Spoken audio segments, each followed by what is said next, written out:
Мындай чындап келгенде сиздин багымыңызда коомдук пикир ушул жеке сиздин өзүңүздүн ишмердүүлүгүңүзгө, парламенттин ишмердүүлүгүнө кандай? Азыркы учурда парламентти сындагандар көппү же болбосо парламенттин ишин баалагандар көптүк кылабы? Эми кайра эле ушул коомдук пикирди жараткан ким? Бул пресса болду да. Пресса, фейк, соцсет, сиздер, жалпы журналисттер деген, сиздер деген. Алардын ой пикири парламентке терс көбүрөөк.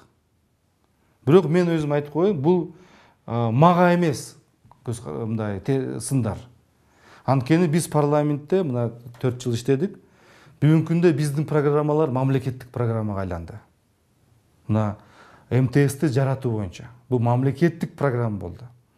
Жарык шаар деген, бүгүн айылдарга барсаңыз, жарыктандыруу деген биринчи орунда туруп атат азыр. Айылдык кеңештин депутаты, шаардык кеңештин депутаты жарыктандыруу деген биздин долбоорду алып атышат.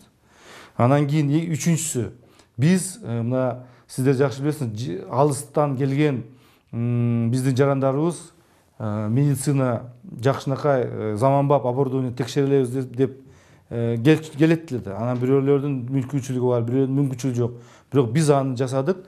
Жаңы заманбап оборудование Бишкекте эмес, региондорго чыгып, жакшынакай врачтар менен аларды диагностика кылып бергиле. Мына ушул иштеп атат. Ушул иштеп атат. Ден соолуктун кербени деген мына бүгүнкү программа мамлекеттик программа болуп калды. Министерство ашырып атат аны. Бүгүнкү күнү ветврачтар боюнча статусун көтөрдүк.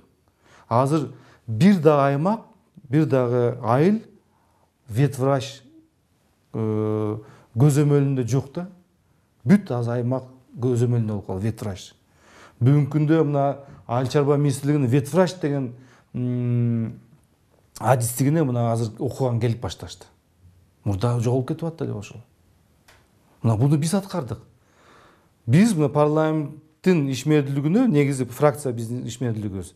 Биз кайсы жака барбайлык, биз айта турган сөзүбүз бар, жасалган биздин ишибиз бар. Биз аны эч качан коркпой айта алабыз.